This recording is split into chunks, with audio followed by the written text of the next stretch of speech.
let's just rip the Band-Aid off. Like, he's got the T-shirt. This guy knows how to plug stuff, dude. He's got his hat. He's got the T-shirt. The man is a brand, and he's got a university. It's free college, actually. I don't think these guys have to pay when they come to TEU, do they? Just have to get their flight. That's about it. Everything else is taken care of. So Lane, and this sounds like a pretty good gig, Lane started like an O-line summit. You know, we've had some other stuff pop up. I think, I don't know who had the pass rush summit. Von Miller did. Von Miller did. And Michael Bennett used to go over there a lot, so I used to talk to Mike about that. Is that kind of where it started for you? You were like, this is popping up. Why not? What about us? Well, I had, so I live in Nashville in the off season. I convinced, so I started down there. It was like me, a wide receiver, Trent Taylor, and then 2 other wide receivers training with my speed guy and a strength coach. And the following year, I convinced Rob Tunyon to come down. Then I convinced TJ Hawkinson to come down. Yeah. And then there were a couple other, like some Niners tight ends came down. And after a while, we had like 6 to 10 tight ends on any given day. And now I think we're like 12 in Nashville. And a couple of years ago, I was like, you know, I'll love to have like more and more tight ends come, because for me, like I want to put myself around the best in the business. I want to compete against other tight ends to see where they're at and how I can get better, and like watching their tape with them. And then Greg Olsen retired from the Seahawks, and I was like, Greg, come down and like teach us some stuff, you know? And he was like, well, why don't we invite a bunch of guys down and we'll like make it a summit or something like that. And I was like, that's a good idea. So we got Kelsey in, and he was super excited about it. And, then we went right into like, hey, let's just call it Tight End University, because we had National Tight End Day. Tight End University seemed like an easy gig. And then our goals had like 15 to 20 people down, and it ended up being 49 guys were here last year. And I think our lists are already at like, I think we're over 60. I think we're like 65, 70-ish right now, and got room for a couple more guys. And so it was way more open to more tight ends this year, which I'm excited about. And but yeah, it's kind of where the dream started, was just trying to get tight ends around each other so we can learn a little bit about each other. Do they call holding at tight end you? I've never seen a tight end hold. Yeah, motherfucker, I've seen. The thing about you is your hands are always inside, so how could you be holding technically? This is what makes you great as a blocker. You know this, but I don't think a lot of defensive ends get it, because they always take their hands off you. Like, do not take your hands off George Kittle. His hands are not leaving your chest plate. So I think that's where I want to start with you when it comes to tight end technique, because nowadays in the NFL, like, it is a very offensive game. It's more finesse, and there's a lot of guys who aren't as interested in blocking.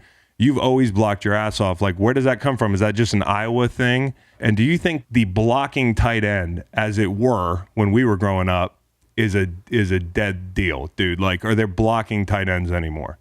Okay, so I love blocking. So in like my first week at University of Iowa, I was like 195 pounds. I played tight end twice in my entire time spent of high school, and they were both pass plays. So I had no idea what I was doing. And one of the coaches there said, hey, if you don't learn how to run block, you'll never play here. And right. From the amount of like block drills and 9-on-7 drills and run plays that you do at the University of Iowa over the course of spring ball in 5 years, you either love it or you're going to hate your life every single day. So I just chose to really enjoy it. And then one of the reasons I really like it, though, is I want to be able to impact the football game on every single play.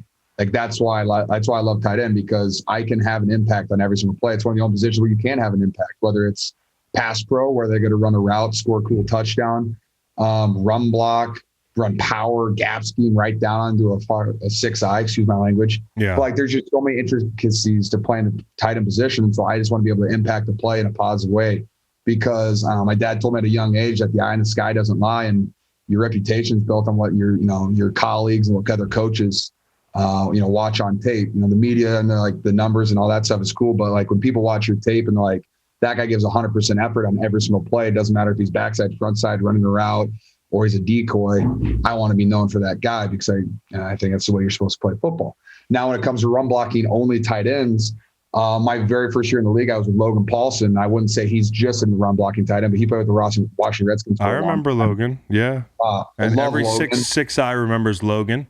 Oh yeah, dude, Logan's a man. I learned so much from him my rookie season, from like how to block linebackers at the second level. He has a very interesting take on things, and he's actually, I'm pretty sure, coming to tight end U this year, which I'm pumped about to see him again. Ooh. But then you got Luke Stalker. I don't know if you remember Luke. I love Luke.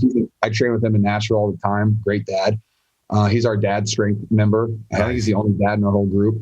But like, those are two guys that I know. But yeah, I don't think everyone's looking for like the flashy wide receiver tight end right now, and guys that can run routes at a high level, and you can do like, you have 5 wide, like, a tight end, 4 running back, 3 wide receivers, and you spread it all out and just run empty all the time. Like that's what NFL teams like these days. So, there's still teams I think do it, but majority of teams they want hybrid guys that can do, I'd say like 70%, 80% run routes, 30, 20% block.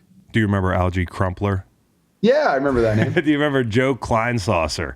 I'm just throwing out. Yeah, talking about a blocking tight end ass name there. Dude, like when I got in the league, those dinosaurs were still fucking around, dude. In like 2008, those guys were still like 295. I remember the first preseason game I ever played, there was a 300-pound tight end for the San Diego Chargers. And I was like, damn, they still got these bad boys out here. So, yeah, I feel like they're going by the wayside. I think so much of it, as I mentioned, is like hand placement. And obviously, it's something that you're very intentional with. And I know as a defensive lineman, that was one thing that kept me in the league a long time, even when my body was breaking down, was my hands were good. And a lot of young guys, I feel like, because of the new OTAs, and you never had two-a-days, right? No. So you're a rarity to be so good at the technical stuff, but not have all the reps on the field. So I'm wondering, when you get these young guys out of college now, is handwork a problem? And then, like, say I'm a young tight end at TEU, or I'm in San Francisco, and I roll up, my hands are all out over the place, and I'm trying to block people, or I'm loading my hands before I shoot them. What are you doing? Like, if a guy's like, George, what can I do to improve my hands? Like, what are you giving those guys to do very specifically to improve that skill set? So in the run game for me, so I weigh 242 pounds. Like I might be 245 on a game day, but majority of the time I'm like 240-ish. Damn, right? So dude. Body slamming those cats at like 240. Yeah. Oh yeah, dude. And so for me, everything is explosiveness, power, and if I'm going to hit you before you hit me. And so like for me, my most important things is, like, I'm not Gronk. I can't be at 265, 270 and just go and then just murder guys. That's not my thing.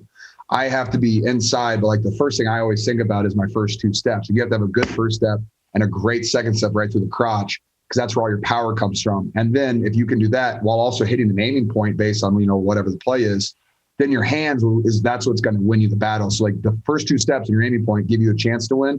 And then if you can get this and get control while driving your feet, you can block anybody. Like it's like, there are times that I miss, and like, hey, being 240 pounds, it sucks sometimes, but at the end of the day, like if I can get into your chest and drive my feet before you get your feet into the ground, I always feel like I can win. I saw you go under when you were demonstrating with your hands earlier. You were like, if I get these hands on you, and your hands were under, you know, and that's one thing that Lane was really good at right tackle. Lane was one of the best tackles I ever played against. And one of the reasons he was so good about it was his anchor was so good. His feet were so good, right?